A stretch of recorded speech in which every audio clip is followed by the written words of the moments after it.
Olá, bom dia a todos. Estamos aqui nessa manhã de primavera, iniciando o seminário, né? Essa apresentação inicial vai ser uma apresentação bem breve, onde a gente vai colocar os princípios para a elaboração do projeto do concurso, né? Então, será feita em uma rápida apresentação em duas partes.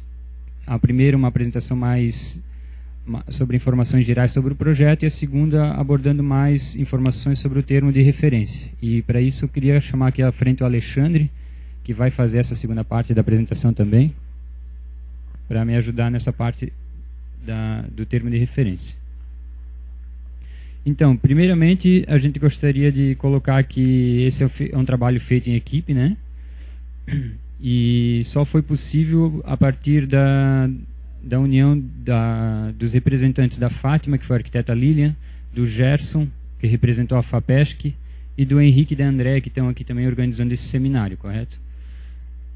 Então, o motivo dessa apresentação é que, assim como o seminário faz parte da programação das atividades do concurso, a nossa expectativa e a expectativa de todos os inscritos também no concurso, né, os que estão aqui presentes, os que estão assistindo pela internet ou a gravação, é de que esse concurso também faça parte do debate do seminário, né?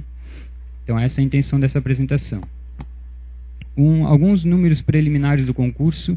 A gente teve, até o momento, inscrições e uma demanda acima da expectativa, né? Então, a gente não conseguiu ter o fechamento ainda dos dados de inscrição do concurso. Então, portanto, são dados ainda não oficiais.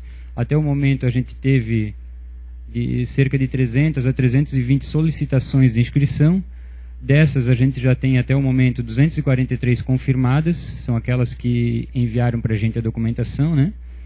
E esses números, é claro, que refletem diretamente na quantidade de trabalhos entregues e também na qualidade do projeto final que vai ser escolhido. Então, alguns dados gerais que a gente tem.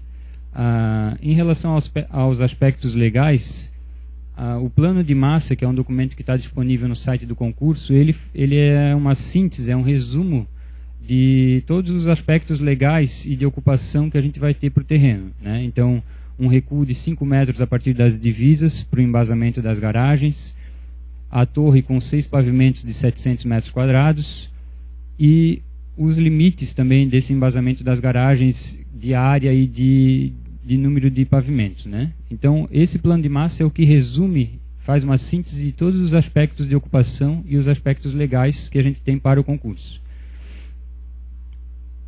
Ele também dá os dados de ocupação máxima, isso é importante deixar claro, que as informações que estão constantes no plano de massa são as informações máximas. Então, o projeto do concurso ele pode ter informações em menor quantidade do que estão lá disponíveis no plano de massa. Outros documentos também que são muito importantes, que fazem parte, são o regimento interno do condomínio, né, que define outros critérios, como, por exemplo, quantidade de vagas de estacionamento, e, claro, a consulta à prefeitura, né, ao plano diretor e as normas vigentes que a gente tem para desenvolvimento do projeto. Outra informação importante também em relação à visita do terreno, que ela pode acontecer no horário comercial de segunda a sexta-feira, para os interessados, né? E também, nesse horário, ela é livre, não precisa ter nenhuma reserva. E fora desse horário, é necessário se identificar na portaria de acesso ao condomínio, né? Para quem quiser acessar e ter esse levantamento do terreno. Outras informações que a gente tem são outros documentos, que são o programa de necessidades e o fluxograma e organograma e demais informações das bases do concurso que a gente tem disponível no site. Então, a gente, quando elaborou essas bases, sempre procurou abrir as possibilidades, né? Ampliar as possibilidades para a participação dos profissionais, porque é meio contraditório a gente elaborar regras, mas que elas ampliam as possibilidades, né? Então, a gente tentou sempre focar e manter esse ponto de vista para que o concurso tivesse sempre uma possibilidade de ampliar, né, as propostas e não restringir, né? Então, nesse aspecto, a gente sempre tentou criar algumas regras mínimas que devem ser cumpridas, mas que elas não limitem as propostas, né? Então, lembrando também que o projeto é apresentado em nível de estudo preliminar, portanto, eventuais ajustes poderão ser feitos na etapa de elaboração dos projetos executivos, né? Isso é natural. A gente vai ter muitas propostas entregues, o trabalho selecionado vai ser eleito o melhor dentro daqueles entregues, e alguns ajustes poderão ser feitos depois na evolução para o estudo para o projeto executivo. O julgamento ele vai ser feito em etapa única, vão ser 7 jurados indicados pelas entidades IAB, ASBEA, Fátima e FAPESC, e o júri que vai escolher os 3 trabalhos premiados, né, assim como em outros concursos do IAB. Então, outras perguntas e dúvidas ou questionamentos podem ser feitos via site oficial do concurso, que é a maneira que a gente tem de fazer essa interface e esses esclarecimentos com os inscritos que estão desenvolvendo os trabalhos.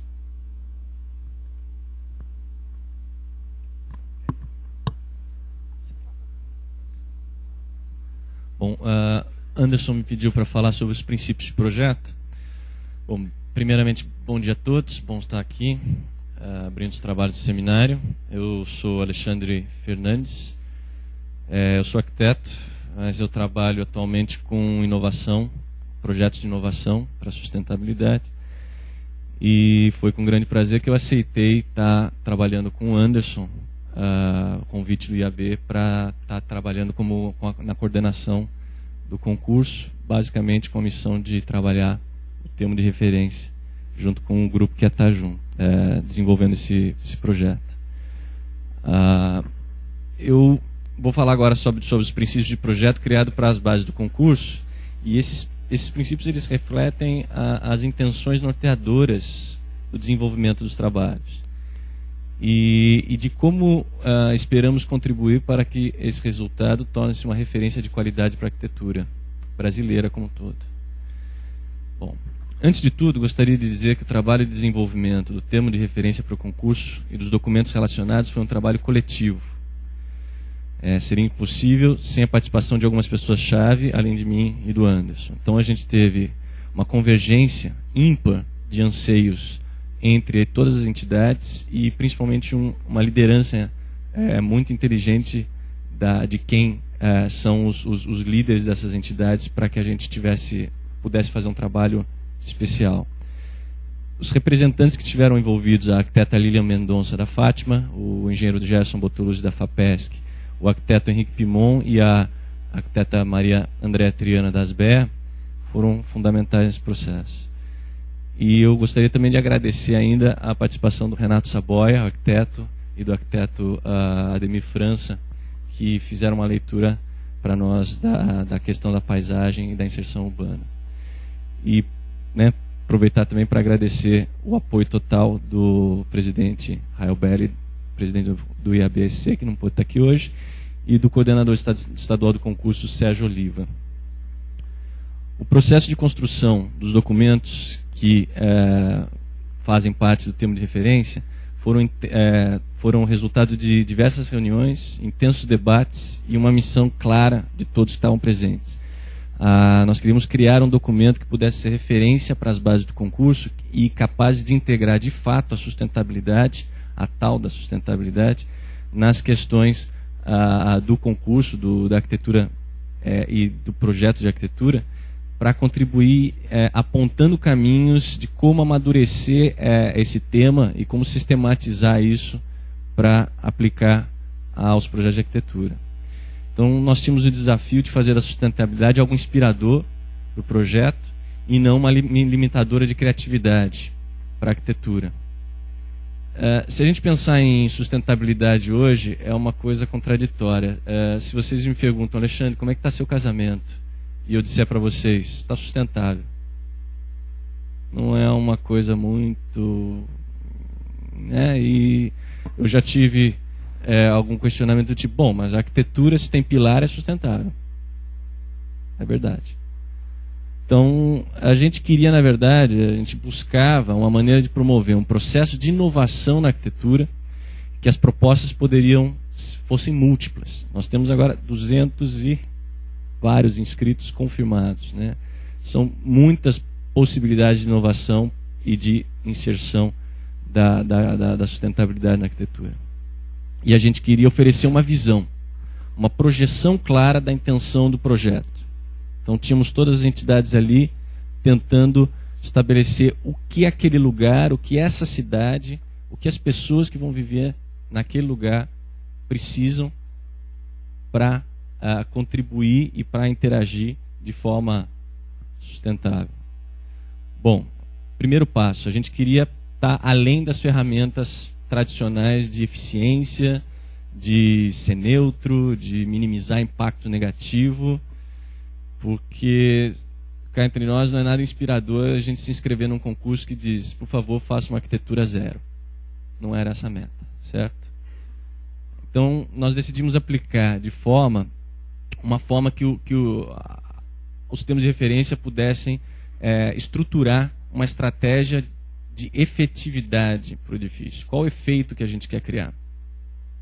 E aí a gente estruturou isso a partir de um modelo chamado Cradle to Cradle e começamos a definir as intenções que eram desejadas para criar as estratégias e as diretrizes integradas que pudessem orientar os trabalhos. E criamos os princípios de projeto. Os trabalhos que então a gente começou a se debruçar em questões abrangentes, considerando a sustentabilidade como algo para contribuir com a vocação do lugar e celebrar o potencial de interação positiva entre pessoas, cidade e meio ambiente. Uma arquitetura ativa com impacto benéfico, uma pegada ecológica que fosse positiva, urbana, ecológica e socialmente. Um edifício que fosse como uma árvore, como dizem os autores de Cradle to Cradle. Os princípios que sinalizassem a cidade, que a cidade pode ser um lugar melhor com a existência desse edifício. Que o arquiteto pudesse apresentar como o meu edifício faz parte daquele lugar e como ele pode ser um agente ativo. A gente sabe, o arquiteto ele sabe que ele pode contribuir para esse planejamento de como um edifício pode transformar um lugar e realmente ter um impacto positivo ali. Bom, a gente elaborou então com essa missão 7 princípios e construímos então essa ideia para a nova sede da Fátima FAPESC, que fosse possível inspirar e convidar as equipes participantes para ir além da sustentabilidade, como a gente gosta de dizer. Os 7 princípios então são uma síntese do que se deseja para os efeitos benéficos que o edifício tenha para o lugar e do impacto positivo que a arquitetura possa ter para as pessoas, para a cidade e para o meio ambiente. Vou passar rapidamente eles. O primeiro princípio que a gente conversou muito foi mobilidade. Basicamente, que a gente pudesse melhorar, tanto em qualidade como em quantidade, a diversidade de mobilidade para o edifício, tanto dentro do edifício, entre os edifícios do Parque Tec e em relação à cidade. Segundo ponto foi sobre eficiência energética e estratégias bioclimáticas. Basicamente, a gente queria que o edifício pudesse contribuir para o conforto dos usuários, criando microclimas internos e externos, bons, impacto positivo dos microclimas que o próprio edifício pudesse criar. Terceiro ponto foi sobre gestão da água. Resumindo, a ideia é como o edifício pode gerar a manutenção da própria qualidade da água, não da quantidade, mas da qualidade da água, que ele pudesse realmente contribuir para as funções do edifício, para a saúde dos usuários e para a qualidade do entorno. A água é fundamental. Ponto 4, sobre a paisagem em contexto urbano, basicamente como é que ele edifício valoriza a paisagem existente, como é que ele contribui com um impacto estético positivo para o lugar. E para a cidade, porque esse edifício vai poder ser visto a uma distância grande também, uma referência. Né? Sobre os materiais, a gente incluindo a lógica de ciclo de uso do edifício. O edifício não tem vida, o edifício tem uso. Né? Então, o tempo de uso e como se usa esse edifício, como é que ele assegura o bom desempenho e assegura a funcionalidade dele por todo esse tempo. Se a gente está projetando um edifício para 50 anos, então que ele possa servir de forma correta. Como ponto 6, sobre evolução e inovação, então, poder esse edifício estar integrando continuamente novas gerações de tecnologias e se atualizando ao longo do tempo, certo? E, inclusive, que você pudesse ter uma manutenção que gerasse sempre qualidade máxima para os usuários do edifício e do entorno. E por fim, last but not least, por último, mas talvez o mais importante, é como é que as atividades da arquitetura, tanto o processo de construção, o processo de projeto e depois de uso, pudesse ter um impacto positivo em questões sociais da cidade, do lugar, das pessoas que vão estar utilizando ali. Os desafios são muitos nas cidades brasileiras, não preciso entrar nessa seara. Bom, finalizando, deixo agora para os palestrantes e para os participantes que vão trabalhar agora diversas disciplinas específicas e transversais da sustentabilidade aplicadas aos espaços construídos, e desejo, em nome da coordenação do concurso, que esse rico encontro promovido frutifique em conhecimentos e debates inspiradores para todos, em especial para aqueles que assumiram o grande desafio proposto para o concurso. Muito obrigado.